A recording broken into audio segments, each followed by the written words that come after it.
ji Lahor jengî qehremanavakirin. Beşê dû. Lahor şêrjengî ji bo yenekê wekî qayûm hatiye danan.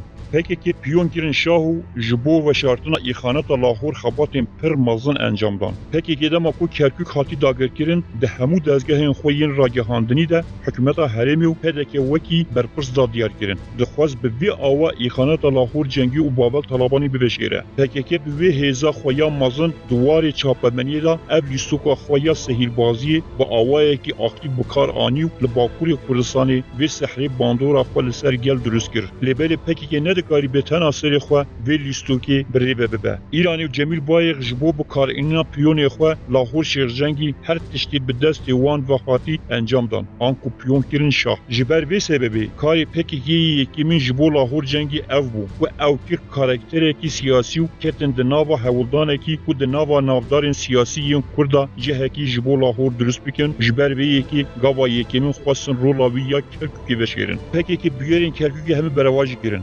Yenekî bi xwe jî ihtiraf bi wê peymana xwe ya digel Iraqê ve çêkirî kir. Mela Bextiyar û kesên nêzîkî wî ji ber îxaneta Kerkûkê xwe ji erkên xwe yên hezbî dûr xist. Wê demê de ji bo ku yenekê ji vê qirêjê paqij derbixe, PKK ji yenekê bêtir bû yenekeyî. Hemû hêza xwe ya rêxistinî ji bo palpiştiya yenekê bikar xist. Ji bo ku Lahor wekî karakterekî siyasî tevbigire, PKK pir xebat meşandin. Li ser destkeftên Rojava xwastin Lahor wekî remzekî yekîtiya netewî bidî nîşandan. Bi qasî ku dema Lahor di nava gelê başûr re dikeve Rojavê de diçe Rojava û digel mazlûm eqlî wêneyekî xwe di sosyal medyayê de belav dike. Ew dixwaze hemû gunehên xwe bi vî wêneyê bipaçine. Lahor cengî bi alîkariya Îranê pekî û hikûmeta Iraqê di dijatîkirina hikûmeta herêmê de pir radîkaltir bû. Ew dizane ku rojekî ji rojan wê hesabê îxaneta Kerkûkê lê were pirsîn. Lewma jî ji bo pey xwe çi delîla nehêle dixwast hemû yekîtî di bin desthelata wî de be. Bi zeba tasfiyekirina yenekî. Lahor cengî û grupa xwe bi alîkariya Îranê yenekê ji nû ve vesas kir.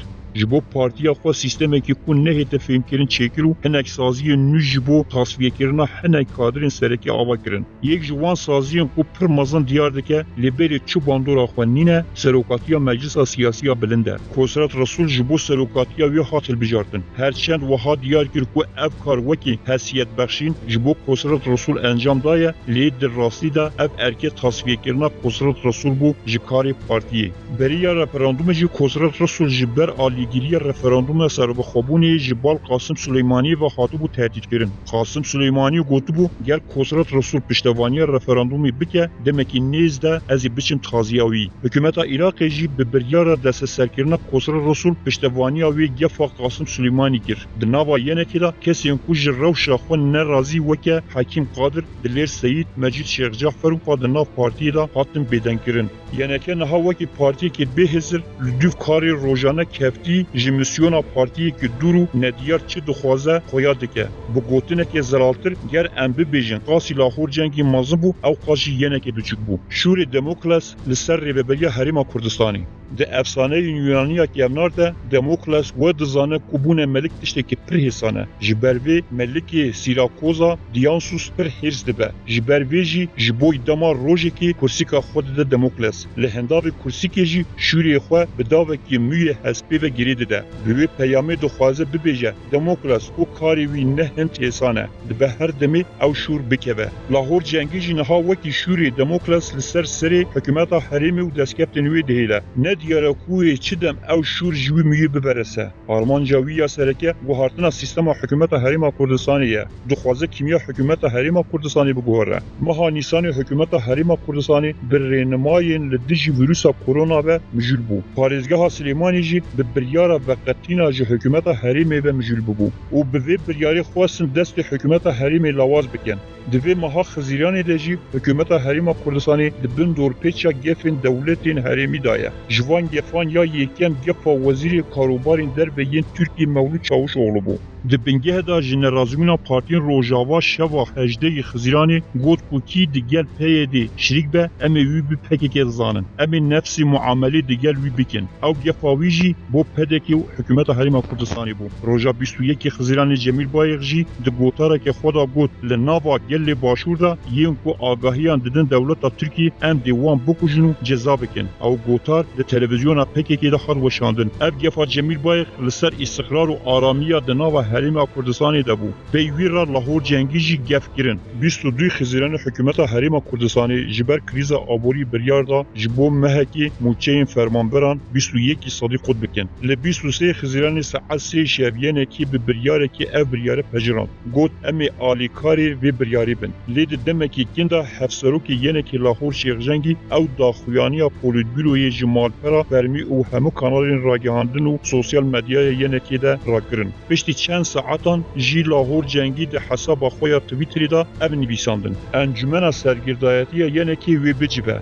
گر حکومت حریم کردستانی ده گل بغداد رکفتنه که پیگ اینه ام وکی یene ki بر پسیریتی موچه داینی ناهل گیرن همان دمدا خوابکیشان جو حکومت و پارلمانتوی حریمی وی یک بیجی بجارده این لبر دستیمه اف تبیته وکی تبیته که نورمال دیدن لیبلی پیلانا دبن وی تبیته دا و شرطی قاسی اخانتا کرکوکی مقرسی داره جبر کدام لاهور اف تبیته و شاندی پشتی چند ساعتان شانده حکومت حریم کردستانی دبن سروکاتی قوبات طالبانی جبو هفدیتینه که پر گرین دچو بغدای لاهور وکی هردم دیسا بری خود دابو بغدا به وی تبیته خو پیام ددا بغدا و از پشتوانی ومه اف شانده حکومت حریم کردستانی جی به انجام بگیریان در راستی دا اخانات کرکوکی بداوی نبویه هیجان بردوامه لاهور شیرجنگی به ارکی دستلاتداری سرخوش بویه و به وی سرخوشی خو ایریشی سر همو دست کپتن کردستانی دکه گلو آلیگیرین یه که وی چی بکن پکی که او به تیبتی عبدالله اوجلان جسال 1909 سویان و ورده دخواستن گروه کی جیه که خود بکنو به پالپشتی وان لحریم کردستانی دا جهه که جبو خود درست بکن هر چی قاس مام جلال و عبدالله اوجلان به پیوندین خود دیگر یک باش بنجی مقصیه کی پکی که تجاران برچاو وندا ندکر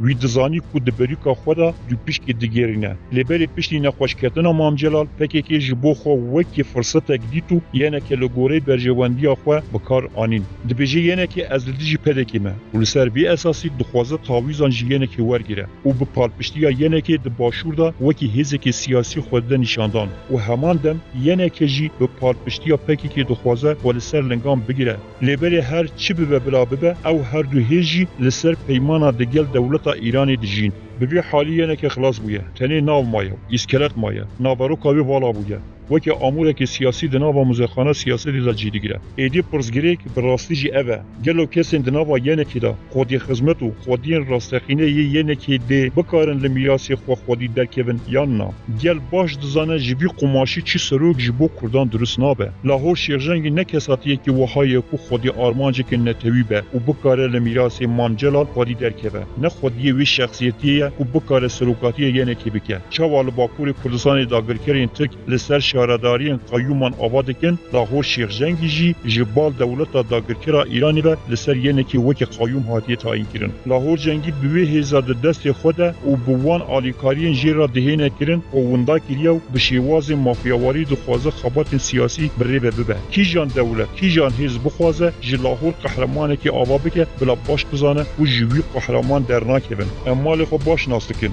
گلی باشو باش زانه کو جوی لاهوری لطاخ سرچنار سلیمانی لسر ماسین ویسکی نارابه و دناوا کیکو سمای دایو و یه مجاره که ماگازینی تو سروک درست نابن گل باش دزانه جوی قماشی چه سروک جبو کردان درست نابه